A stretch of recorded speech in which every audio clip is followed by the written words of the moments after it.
Shalom Aleihim. Bapak Yahweh memberkati saudara sekalian. Ketika saudara mendengar ini, apa yang ada di dalam hati saudara? Saudara katakan ruangan kosong. Saudara bisa menyebut kamar kosong juga boleh, bangunan kosong juga boleh, apa saja. Pokoknya kosong. Nah, saya ingin ajak saudara untuk belajar memiliki kesadaran akan adanya roh yang sangat halus. Kalau saudara perhatikan, ruangan ini memang kosong, saudara-saudara. Tidak ada apa-apanya. Kecuali hanya seseorang yang berdiri di sana. Ini. Dan ruangan ini tidak ada apa-apa, hanya kursi panjang satu. Kalau kita sebagai orang yang kurang menyadari akan adanya alam supranatural, maka kita akan menganggap ruangan itu betul-betul kosong. Nggak ada apa-apanya, saudara-saudara. Tetapi sebetulnya, kalau kita mau duduk diam dan menyadari yang nampaknya kosong ini, itu sebetulnya banyak sekali energi di situ. Ada yang namanya energi medan elektromagnet. Itu sudah jelas. Seperti di tempat ini, ada energi yang namanya sinyal HP. Ada nggak kira-kira?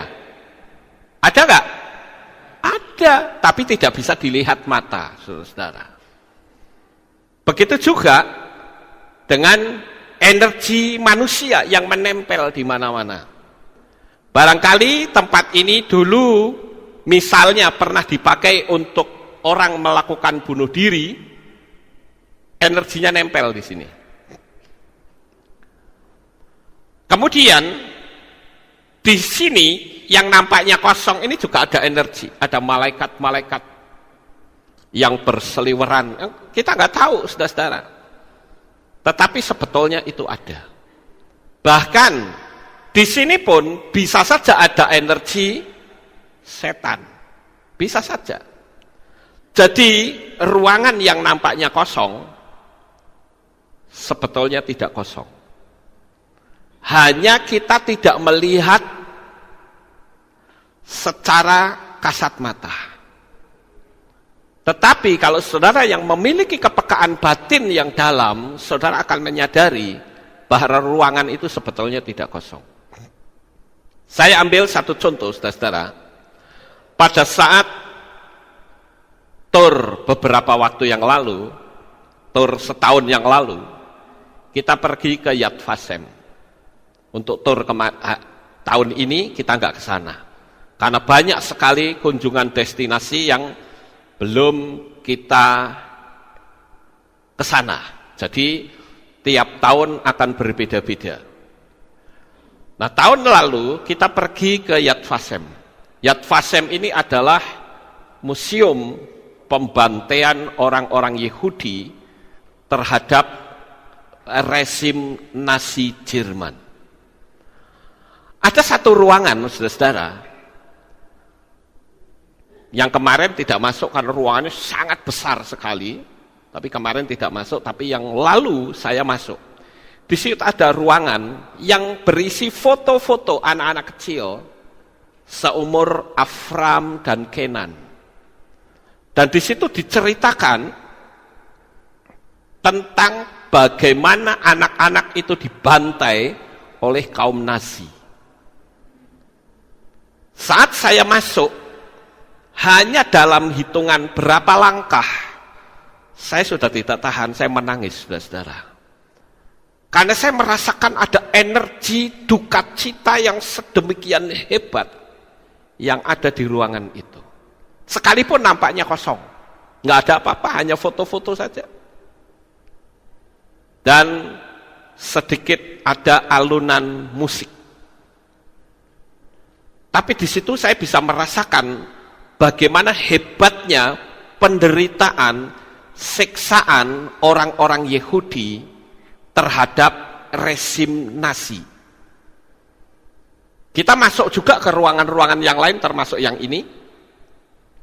Di situ ada diorama yang cukup bisa kita saksikan bagaimana orang-orang Yahudi itu dibantai, diambil kulit perutnya, dipakai untuk kat lampu, dipakai untuk penyelidikan mata, dicongkel matanya tanpa bius, macam-macam saudara-saudara. Jadi di situ saya dalam melangkah saya bisa merasakan ada energi-energi yang lain, energi duka cita yang kuat.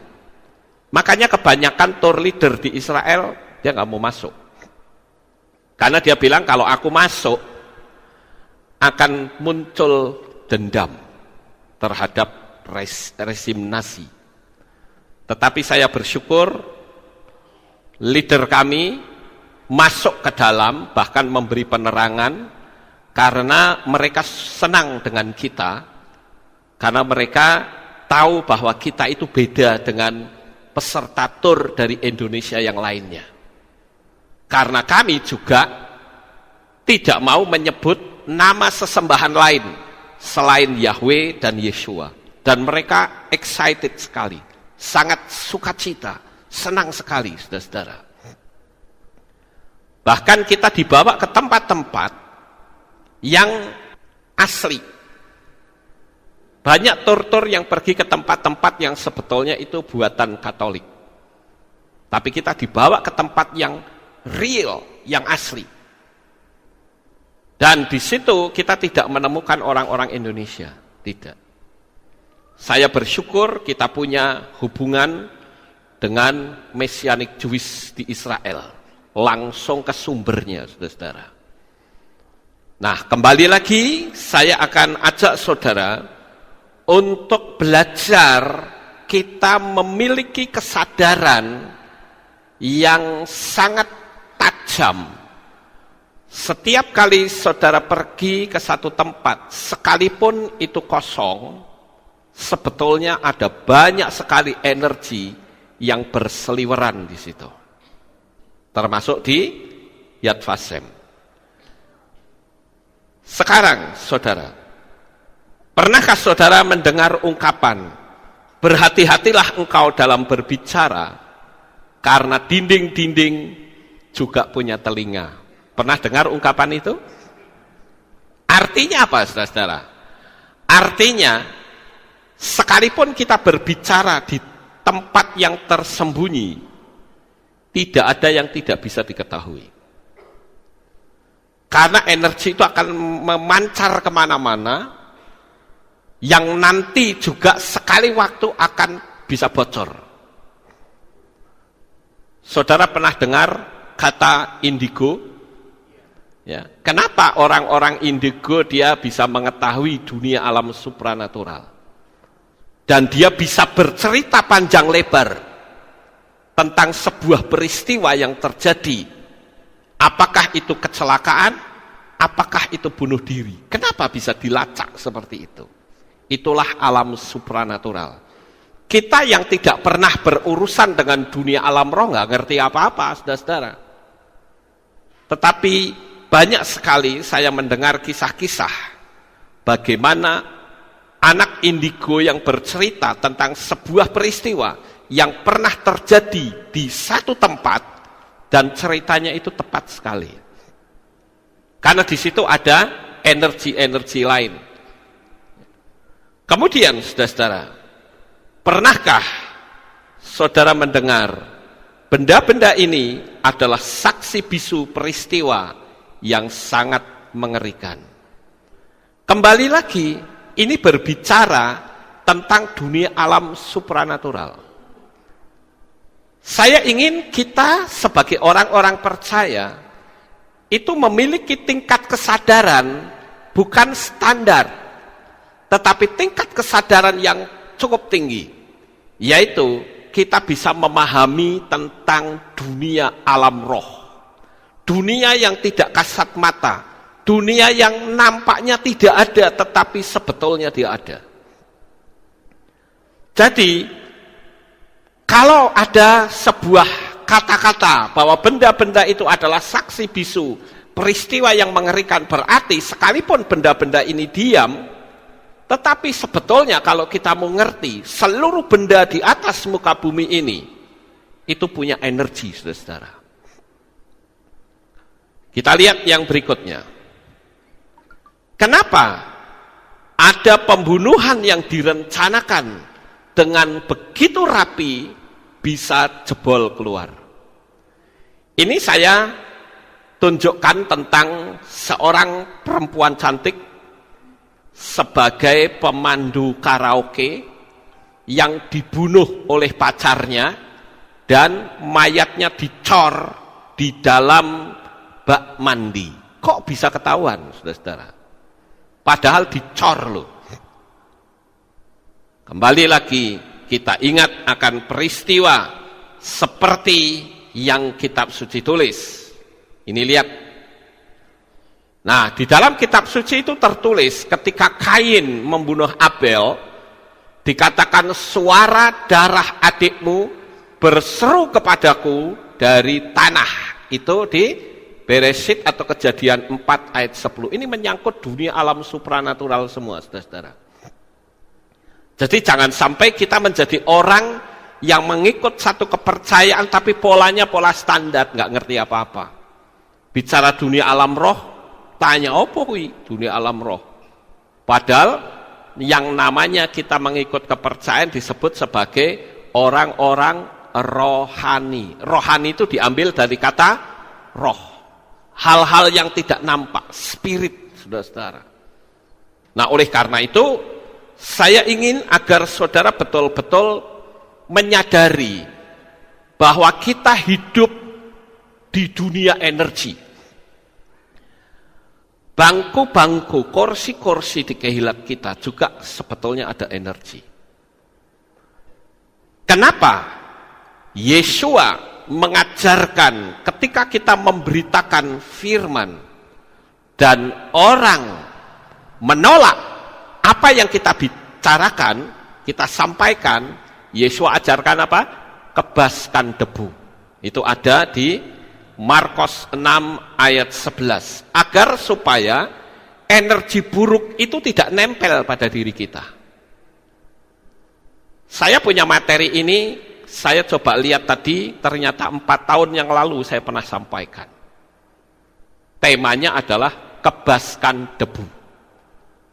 Nah, di situ saya ajarkan bagaimana ketika ada orang-orang yang datang ke rumah saudara, marah-marah, itu energi kemarahan itu akan menggumpal di rumah saudara dan akan merusak aura yang ada di rumah saudara, yang akan menutup berkat yang ada di dalam rumah saudara. Itu sebabnya saudara bisa ambil sapu lidi dan geblek-geblek itu tempat duduk orang yang marah-marah tadi, ya. Dan itu betul-betul terjadi, saudara-saudara. Energi itu keluar.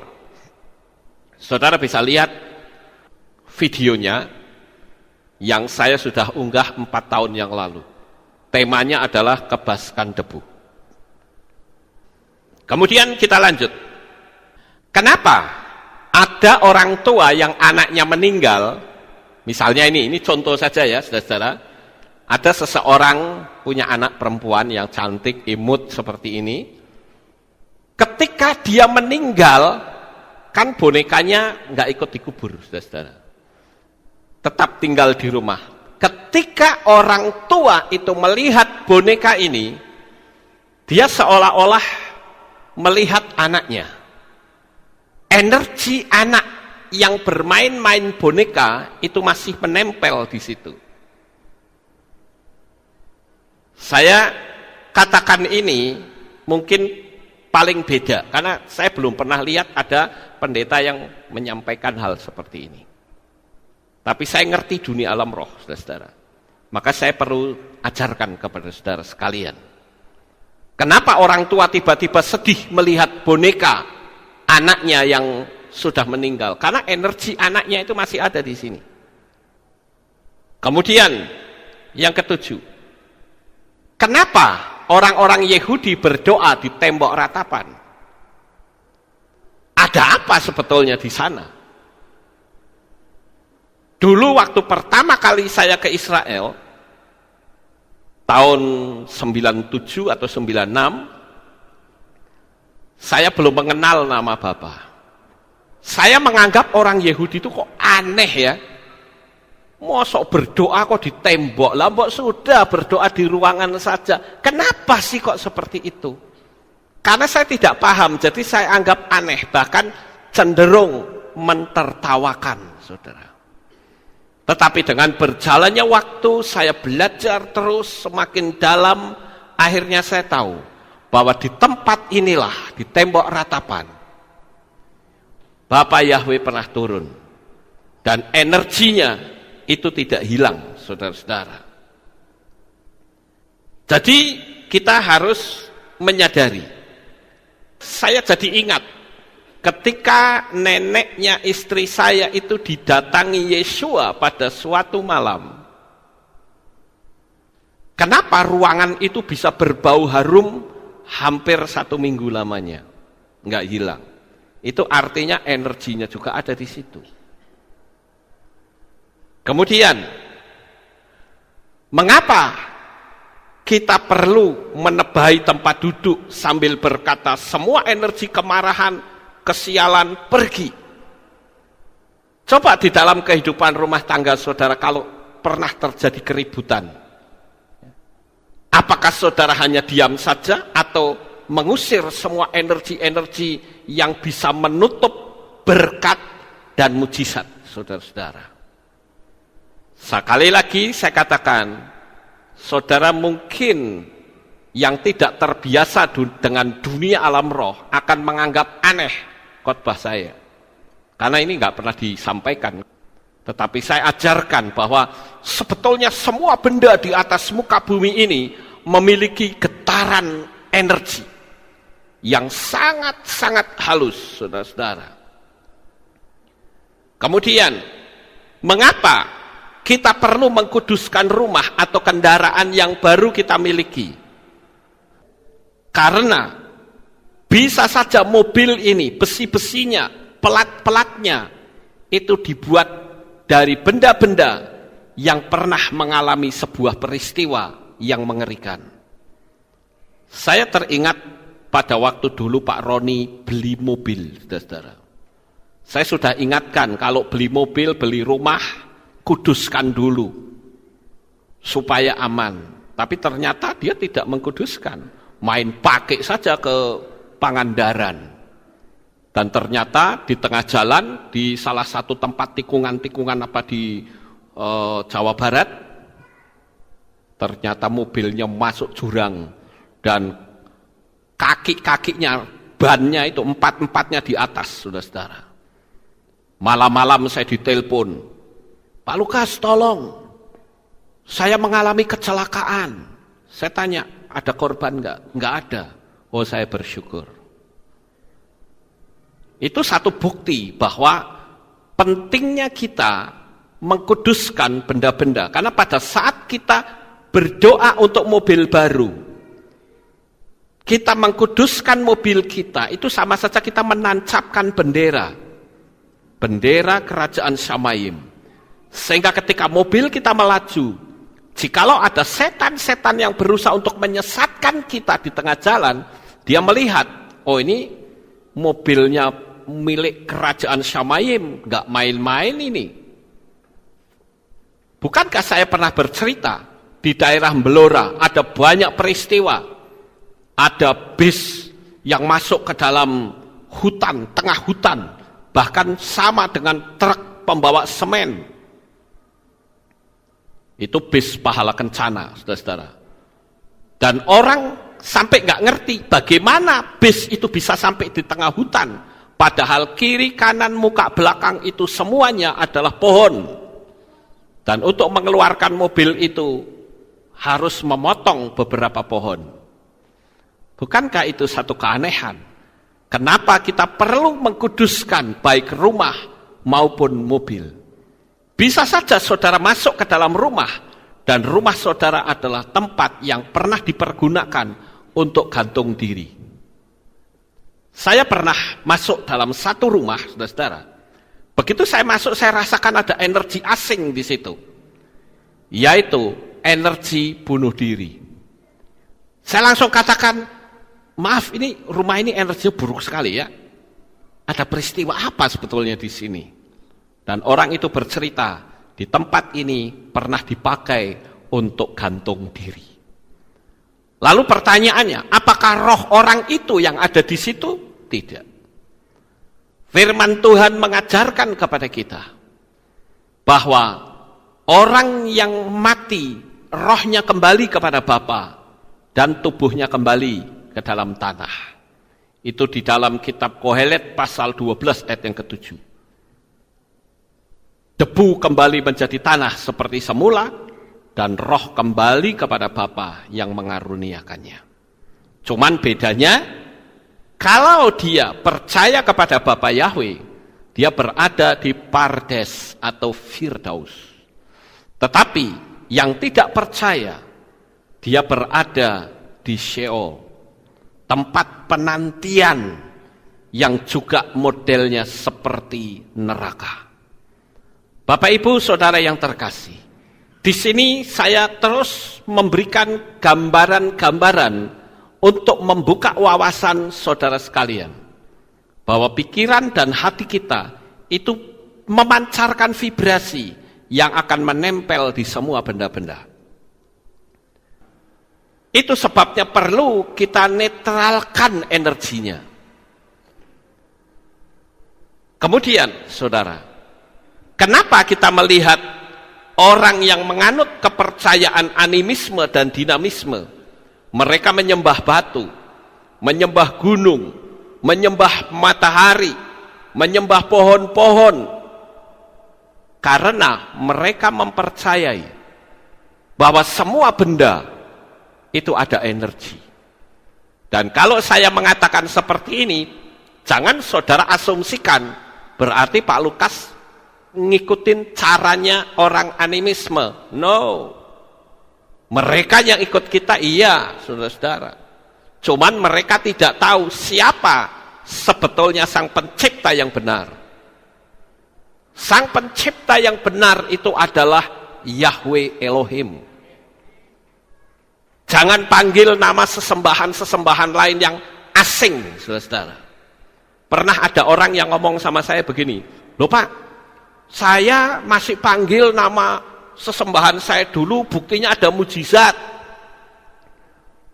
Bukankah itu berarti apa yang saya sebut benar? Saya ngomong begini, kamu nggak usah nyebut nama yang dulu. Kamu teriak saja, aku anti Tuhan. Ada mujizat nggak? Ada. Jadi kita harus bisa memisahkan antara berkat umum dan berkat khusus. Kalau berkat umum, orang-orang Rusia itu yang anti Tuhan lebih kaya dari kita. Itu sebabnya jangan dijadikan kekayaan, berkat dan mujizat itu sebuah tolak ukur suatu kebenaran. Tidak bisa, saudara-saudara. Makanya saya katakan, kamu berteriak aku anti Tuhan pun, Tuhan tidak langsung bikin kamu mati kok. Nggak pernah ada orang yang berkata, aku anti Tuhan, langsung gelek mati. Nggak ada. Urusan itu nanti setelah kita mati, saudara-saudara. Makanya kita mesti berhati-hati.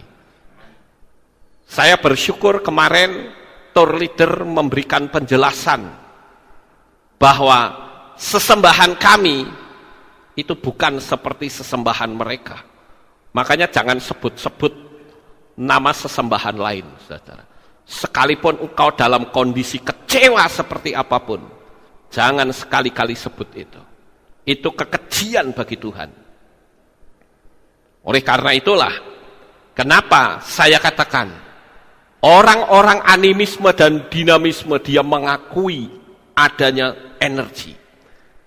Saya pernah memberikan penerangan kepada saudara yang saya beri tema, uang adalah energi. Buktinya saudara kejar uang, uangnya akan lari, menjauh dari saudara. Tetapi ketika kita melakukan sesuatu yang bisa membawa uang itu datang kepada kita, uang akan kejar kita. Ada pepatah yang berkata begini, jangan kamu kejar kupu-kupu, dia akan terbang. Tetapi tanamlah bunga-bunga yang harum, maka kupu-kupu nggak perlu dikejar, dia akan datang sendiri. Maksud nggak ungkapan ini, saudara-saudara? Ya. Saya ingin jemaat Aleph Tau, umat Tuhan di tempat ini betul-betul memahami tentang apa itu dunia alam supranatural. Kenapa saya berani nekat jemaat yang sedemikian besar?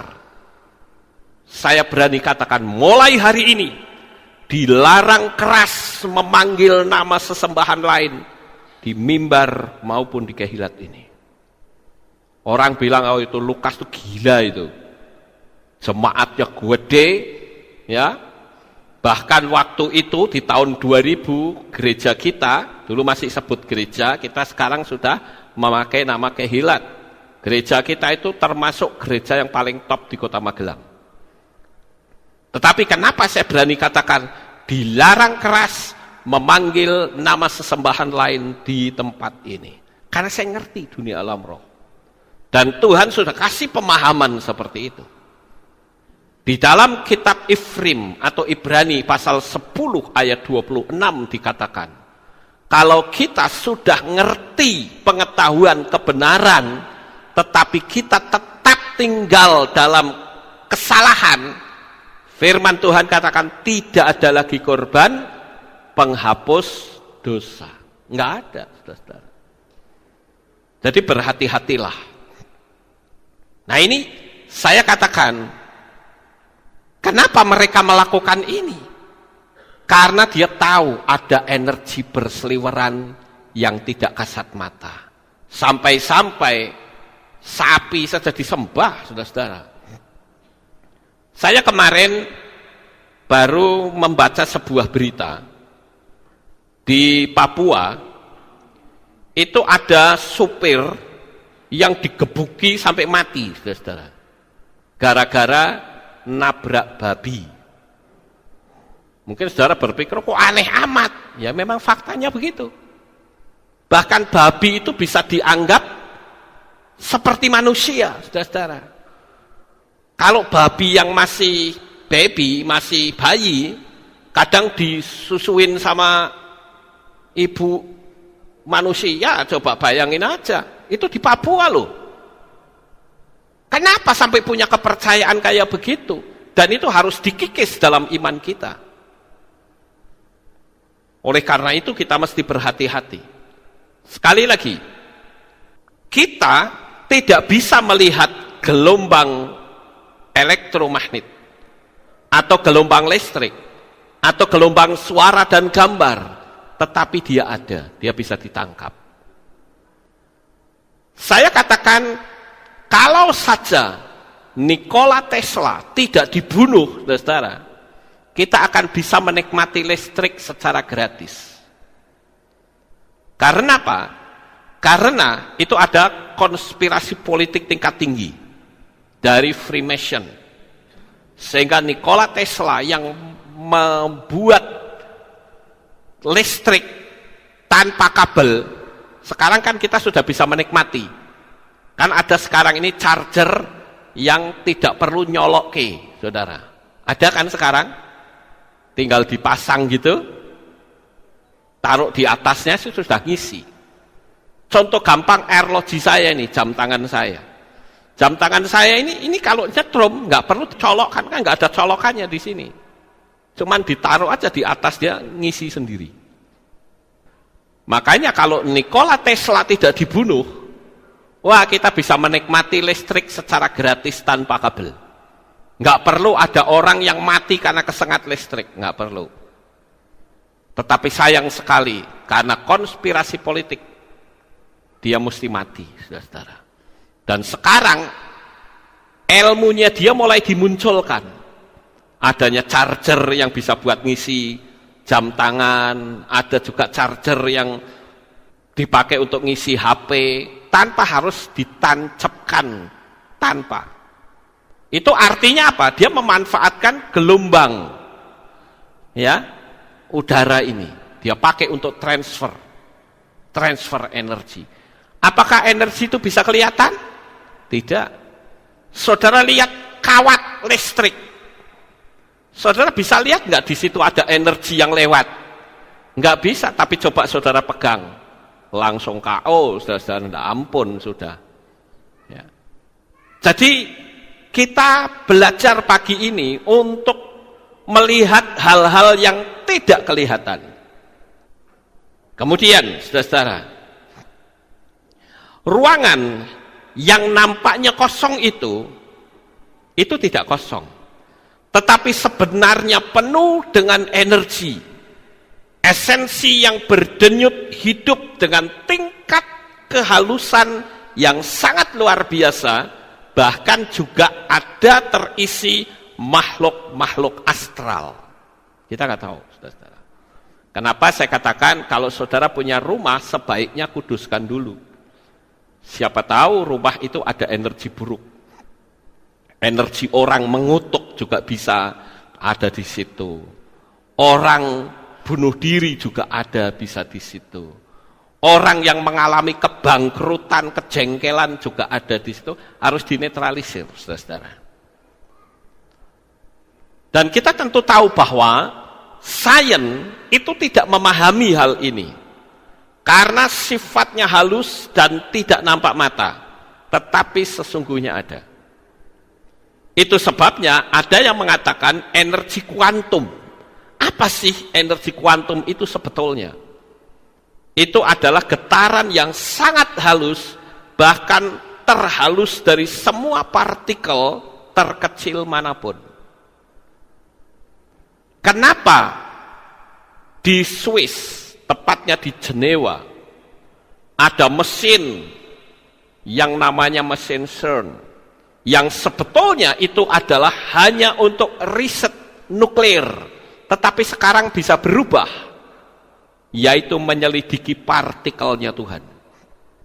Itu kan sangat luar biasa sekali, saudara-saudara. Kemudian ada berapa orang yang menyebut istilah kuantum dengan berkata kuantum hologram. Dr. Edgar Mitchell, itu yang mereka sebut sebagai astronot Apollo, dia mengatakan energi kuantum itu adalah pikiran alam. Stephen Hawking, sekalipun dia seorang ateis, dia berkata itu adalah pikiran Tuhan. Yang lain lagi menyebutnya dengan bidang. Dan di tahun 1944, Bapak fisika kuantum Max Planck menyebutnya the matrix. Dia katakan, yang mendasari segala sesuatu yang kita lihat termasuk tubuh kita, semua yang kita lihat di dunia di sekitar kita, ada keberadaan apa yang seharusnya pasti pikiran sadar dan cerdas itu sadari. Inilah bahasa di tahun 1944.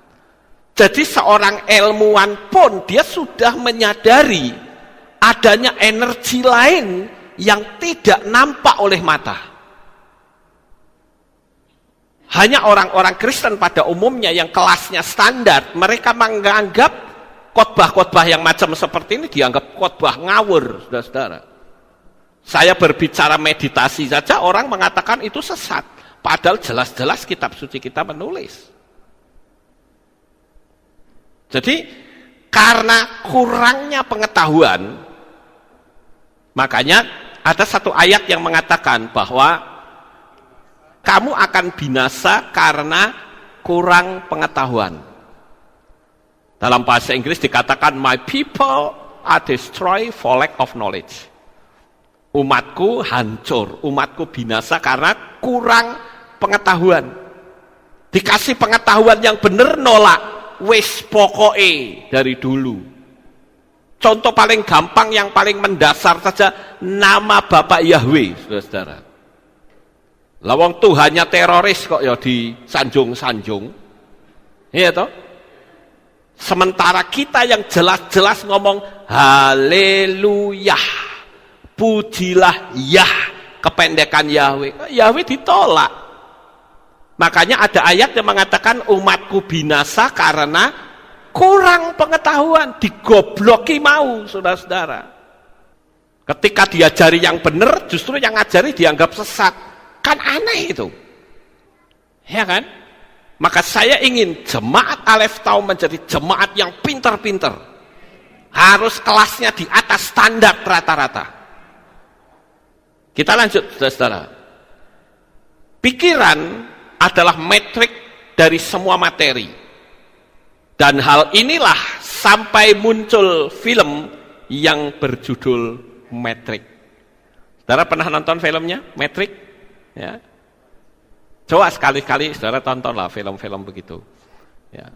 Walaupun orang menganggap itu fiksi, tapi itu menjadi sebuah terobosan-terobosan untuk kita bisa ngerti, saudara. Kemudian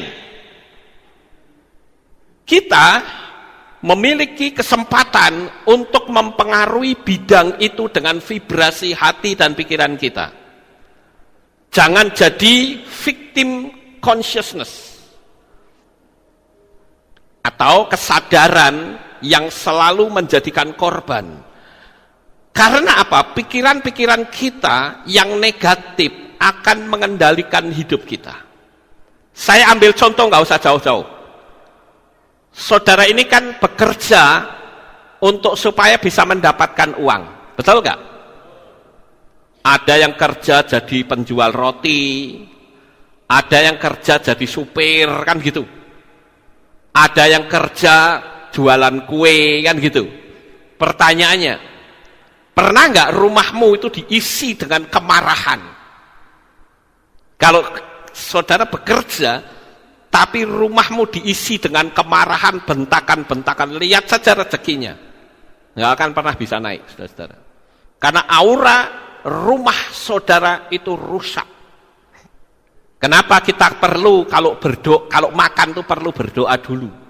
Karena bisa saja orang bikin kue sambil ngamuk-ngamuk, itu energi nempel kemana-mana, saudara-saudara.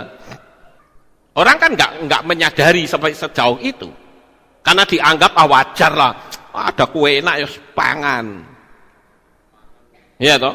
Karena tidak menyadari bahwa sebetulnya itu rusak. Makanya ada orang-orang Jawa kalau dia mau menanam padi, dia bikin ritual dulu untuk pemujaan terhadap siapa? Dewi Sri, saudara-saudara. Kita nggak pernah terpikir sampai sejauh itu, karena kita nggak pernah memperhatikan dunia alam roh.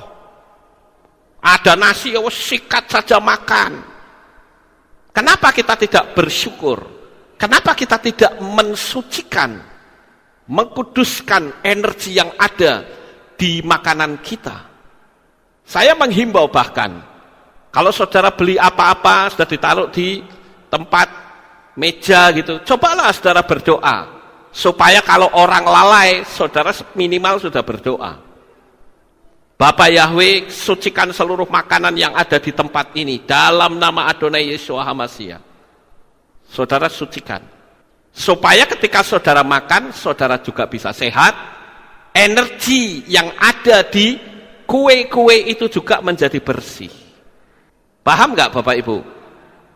Kemudian, saat kita memiliki perasaan cinta, saat kita memiliki perasaan kasih sayang, kita memiliki pengertian, memaafkan orang, kita merubah harga diri kita, bahwa ada efek yang mengubah listrik dan medan magnet di dalam jantung kita yang memancar ke ruang kosong tersebut. Ketika dalam satu jemaat itu bersatu dan sehati di dalam ikatan tali kasih HaMashiach, kenapa Roh Kudus begitu mudah gampang untuk datang ketimbang kalau ke jemaat itu isinya saling mencurigai dan bertengkar? Kenapa seperti itu? Coba saudara lihat di dalam kitab Kisah Para Rasul atau Maases Lihim. Kenapa mereka yang 120 orang itu berkumpul Roh Kudus bisa hadir karena ada satu kata kunci di situ. Mereka sehati, saudara-saudara. Kalau mereka tidak sehati, mereka saling mencurigai, Roh Kudus mau datang enggak? No, enggak akan, saudara-saudara. Itu pentingnya firman Tuhan mengajarkan kepada kita, keluarga itu bersatu. Suami, istri, anak-anak berdoa kalau malam. Saya nggak tahu apakah saudara kalau malam masih berdoa bersama istrimu, bersama suamimu, saya tidak tahu. Tetapi kami lakukan terus setiap hari bersama istri saya. Sebelum tidur kami bergandengan tangan, Tuhan jaga lindungi keluarga pastori, seluruh keluarga kami doakan. Cucu, menantu, anak saya doakan semua. Saya juga berdoa untuk jemaat Kehilat Aleph Tau, supaya jemaat hidupnya diberkati, baik secara materi maupun spiritual. Saya juga berdoa orang-orang para subscriber terus bertambah. Dan nyatanya sekarang sudah mencapai 64.000, saudara-saudara. Yang ngikutin video saya, 64.000. Terus bertambah. Sebentar lagi saya dapat plat dari YouTube, saudara. Ya. Jadi kalau kita menyadari betapa efek dari sebuah kesehatian itu bisa mendatangkan Tuhan. Saya katakan kalau Tuhan hadir, mujizat pasti juga hadir. Tapi bagaimana rezeki bisa berlimpah loh, tukaran terus. Iya toh? Halo, ibu-ibu, bapak-bapak. Kalau di rumah bertengkar enggak? Kalau di sini ya tentu tidak ya, saudara-saudara. Ada nang omah ya mbo. Ya. Ada sandal terbang, bakyak terbang, piring terbang. Ya. Kenapa sih harus bertengkar? Kenapa tidak berpikir bahwa pertengkaran itu menutup berkat saudara? Kenapa tidak dibicarakan secara baik-baik? Kenapa harus bentak-bentakan? Coba saudara perhatikan, suami istri secara fisik dekat. Tapi kalau sudah bentak-bentakan itu sebetulnya jauh. Makanya perlu membentak. Kalau saya jauh kan jauh kan, membentak. Itu bukti secara dunia alam supranatural, itu sudah sangat jauh. Tetapi ada pepatah yang berkata, sekalipun jauh di mata, tetapi dekat di hati. Ya, jauh, tapi sebetulnya dekat. Tapi banyak yang dekat, tapi sebetulnya jauh. Kita sedang bermain-main terus, mempelajari tentang dunia energi, dunia alam supranatural, dunia yang tidak kasat mata. Jadi jangan salahkan Tuhan kalau mujizatnya seret, saudara-saudara. Nanti tinggal ngamuk-ngamuk, jualan kayak gini tidak laku. Ya karena kita sendiri yang ngotori auranya. Kenapa sih harus bertengkar? Apa untungnya bertengkar? Itu hanya keuntungan egoisme manusia saja. Sekarang kita akan lanjut, saudara-saudara. Jantung kita adalah medan magnet dan listrik yang terkuat yang ada di tubuh kita. Lebih kuat dari otak kita, walaupun otak juga menghasilkan jenis medan seperti itu juga. Jadi pikiran dan hati itu harus selaras. Ya. Di dalam kitab Mislei atau kitab Amsal dikatakan, for as he think in his heart, so is he. Apa yang kamu pikirkan di dalam hati, demikianlah dia. Artinya kalau pikiran dan hati itu nyambung, mujizat pasti terjadi. Tapi nek pikiran dan hati tidak nyambung, nggak akan terjadi. Maka orang-orang yang mempraktekkan hukum Loa, itu pikiran dan hati mesti jalan bareng, saudara-saudara. Jangan melihat keadaan, jangan melihat situasi. Faktanya mana? Faktanya. Ojo ndelok fakta. Lihat pikiran dan hati jalan bareng, pasti berhasil. Itu sudah hukum yang tidak bisa diubah, Dan hukum itu adalah ciptaan dari Bapak Yahweh. Saya menyebut dengan hukum alam semesta. Itu sebabnya Yahweh disebut sebagai Yahweh Sebaot. Yahweh semesta alam. Yahweh yang mencipta alam semesta. Mencipta hukum-hukum yang ada. Dan sudah dipastikan, kenapa sih Yesua pernah ngomong gini, kalau kamu mau berdoa, berdamai dulu dengan musuhmu. Tujuannya apa? Tujuannya adalah ketika kita berdoa, energi vibrasi pikiran dan hati kita itu bersih. Jangan sampai saudara itu dikuasai oleh orang lain. Yang disebut dikuasai oleh orang lain, misalnya saja, saya membenci Boyke, saya membenci Brisco, saya membenci Pak Roni. 3 orang saya sebut. Berarti saya itu dikuasai oleh 3 orang ini. Ketika saya makan, saya lihat wajahnya Boyke ada di situ, wajahnya Pak Roni ada di situ, wajahnya Brisco ada di situ. Saya mau mandi, dikuasai lagi wajah-wajah itu yang saya benci. Berarti aura saya akan buruk sekali, saudara-saudara. Dan sekali lagi jangan salahkan Tuhan kalau rezekinya seret. Kita harus bebas, jangan membenci orang. Paham Bapak Ibu? Jangankan kok kita membenci, kita ada rasa dengki saja, sudah tidak jalan. Hukum Loa tidak bisa diterapkan. Kalau saudara lihat kesaksiannya Pak Yosef yang dapat rumah, itu pernah mengalami kegagalan. Karena ada perasaan jengkel, emosi, dia akan mengalami kejengkelan dan dia gagal. Dia ulang lagi sampai akhirnya berhasil. Dia punya rumah. Ya, kalau saya boleh dengar di background ceritanya, saya bilang wow, itu luar biasa banget, saudara-saudara.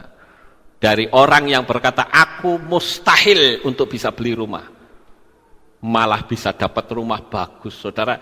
Saya kemarin coba unggah di YouTube dan saya bagikan di Facebook, itu tanggapannya cukup bagus. Masa ada rumah kok murah seperti itu, bagus lagi.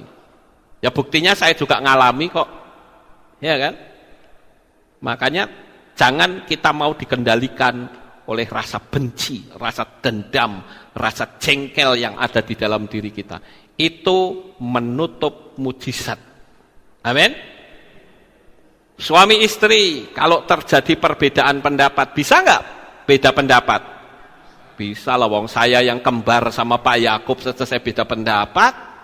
Apalagi suami istri, masing-masing punya pendapatnya sendiri-sendiri, punya ajaran sendiri-sendiri, punya background sendiri-sendiri. Bisa saja beda pendapat. Tetapi kenapa harus diselaraskan dengan bertengkar dulu? Kenapa seperti itu? Itu adalah orang-orang yang tingkat energinya rendah, saudara-saudara. Dan orang-orang yang seperti itu sangat sulit untuk bisa meraih berkat, meraih mujizat. Kita lihat yang berikutnya. Jadi, kita merasakan di jantung kita mengubah ruang tersebut yang menghubungkan semua atom. Kita benar-benar merubah realitas fisik yang terdengar seperti suatu keajaiban. Jadi dengan mengubah pola pikir dan hati kita akan mampu mengubah suasana yang ada. Saya ambil satu contoh yang gampang saja, saudara. Kalau saudara menjadi orang yang gampang curiga kepada orang lain, coba sekarang saudara rubah pola hidup. Ketika saudara berjabatan tangan dengan orang, berikanlah senyuman. Itu tanda, senyuman itu tanda damai sejahtera. Tapi coba kalau saudara jabat tangan, cemberut, nyaman gak rasanya? Gak nyaman. Pernah ada jemaat yang salah paham dengan saya. Ya, ketika saya jabat tangan, ternyata waktu jabat tangan orang tuh ngajak ngomong sama saya kan harus jawab. Sementara jemaat jalan terus, saudara. Akhirnya apa? yang jabat tangan ini merasa terabaikan, itu bisa tersinggung loh. Padahal saya nggak ada apa-apa dengan dia. Nah kalau sampai tersinggung begitu, yang rugi siapa? Ya diri sendiri. Makanya kita mesti berhati-hati di dalam kita berinteraksi dengan orang. Makanya kalau orang mau berbincang-bincang saat jabat tangan, langsung tak hentikan, ya sudah. Saya tidak izinkan orang itu lewat. Nanti saya akhirnya ngomongnya sama sana tapi mukanya ke sana. Jadi orang merasa kayak tidak diacohkan gitu ya. Merasa tersinggung. Makanya kita mesti berhati-hati. Ini permainan energi sebetulnya. Kita lihat yang berikutnya. Orang yang kena tumor, ini ada salah satu orang yang mengalami mujizat yang bersaksi, dan ini saya catat, saudara-saudara. Orang yang kena tumor, mereka tidak melihat tumor itu sebagai penyakit. Mereka melihat wanita itu secara utuh, sehat, vitalitas sepenuhnya, diaktifkan sepenuhnya. Dan bersamaan ketika mereka merasakan perasaan yang kuat di antara mereka, tubuh fisik si wanita tadi mencerminkannya, memancarkan seperti reflektor begitu. Artinya begini, saudara-saudara. Ini ceritanya ada seorang dokter yang berhadapan dengan seorang pasien jantung, tumor, saudara-saudara. Waktu dia jabat tangan, dokter itu memancarkan vibrasi bahwa kamu perempuan yang sempurna, kamu tidak ada penyakit. Dan ternyata apa yang dipancarkan oleh vibrasi hatinya sang dokter itu memantul, saudara. Dan tumor itu ternyata bisa hilang. Sebegitu cepatlah. Bagaimana realita bisa diubah? Inilah yang disebut dengan quantum blueprint. Kemudian yang berikutnya, lakukan dan lihatlah pintu-pintu aneh yang penuh mujizat terbuka lebar untukmu. Saya menghimbau bagi saudara yang khususnya rumah tangganya banyak diwarnai bentakan-bentakan, banyak diwarnai cemoohan, ejekan, caci makian, ya, kata-kata kotor, kata-kata yang menyakiti. Stop hari ini, buktikan kata-kata saya, saudara-saudara. Saudara berani ambil langkah seperti itu, saya katakan dalam nama Bapa Yahweh, di dalam nama Yeshua HaMashiach dan Ruach HaKodes, maka rezekimu akan lancar luar biasa. Saya ngomong ini dalam nama Bapa Yahweh loh.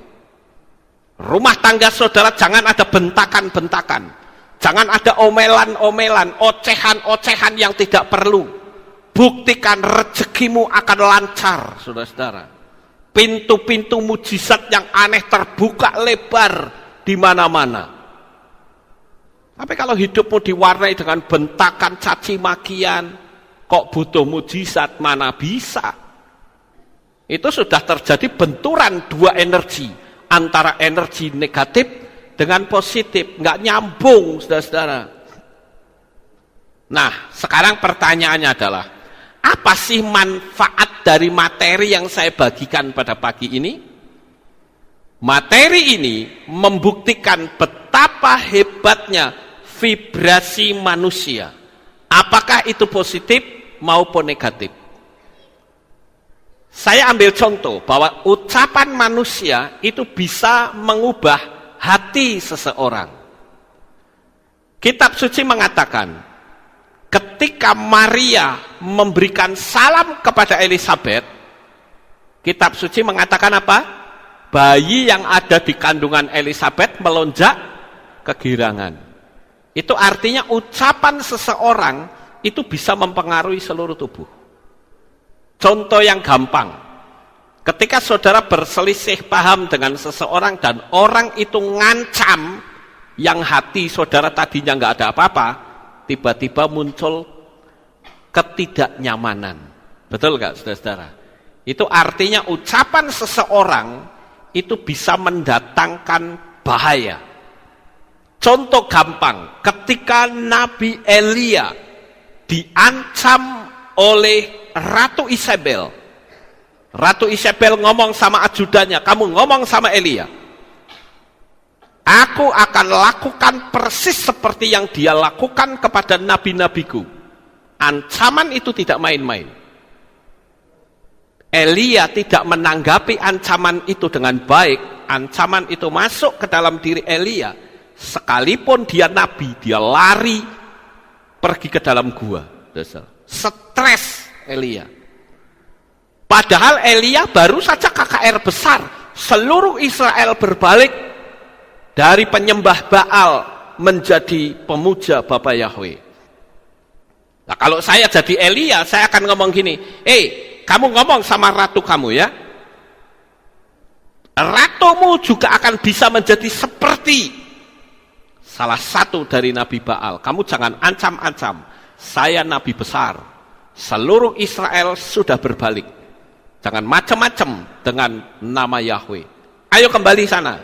Nah, baru aman, saudara.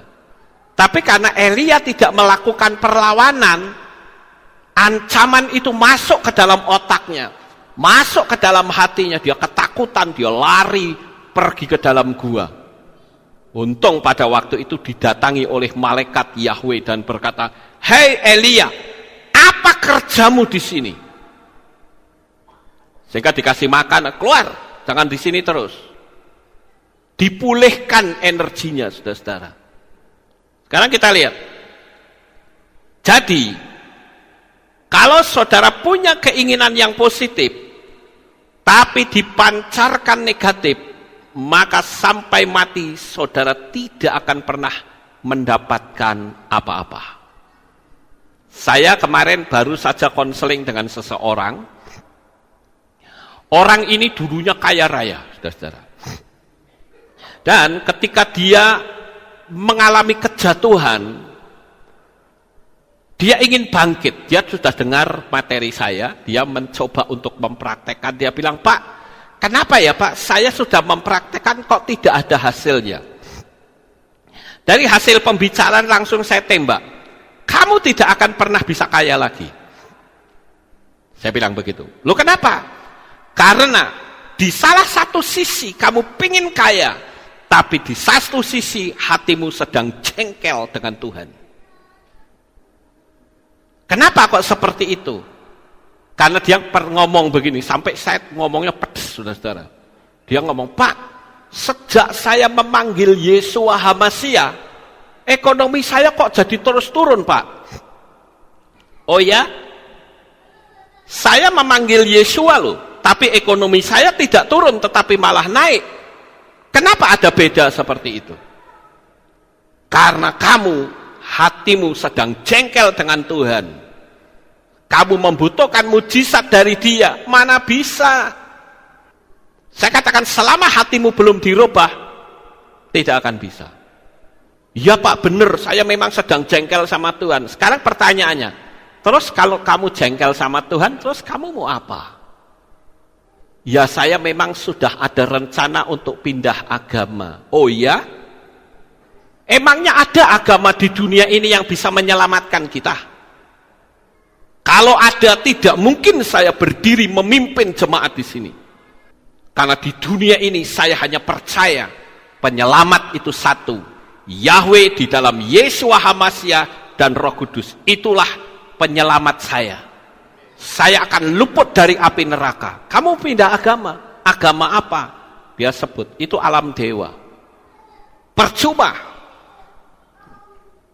Terus akhirnya dalam pembicaraan kami yang cukup lama, dia bilang, "Ya Pak, saya sekarang sadar, saya minta ampun sama Tuhan." Ayo kita berdoa. Tak berdoa.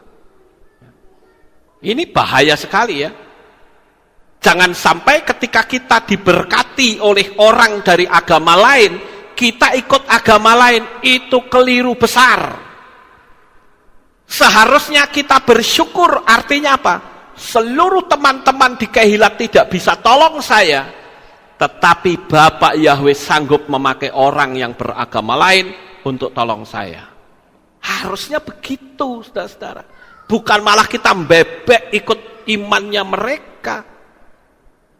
Ketika semua orang tidak bisa memberi makan kepada Elia, Bapak Yahweh kirimkan burung-burung gagak untuk memberi makan. Apakah Elia lalu ikut sama burung gagak? Ya tidak, saudara-saudara. Pikir yang baik, miliki pemahaman yang benar, saya bilang. Akhirnya dia bilang, iya Pak, saya sekarang sadar, saya minta ampun. Ayo kita berdoa, tak ajak doa. Ya. Kita lanjut, saudara-saudara.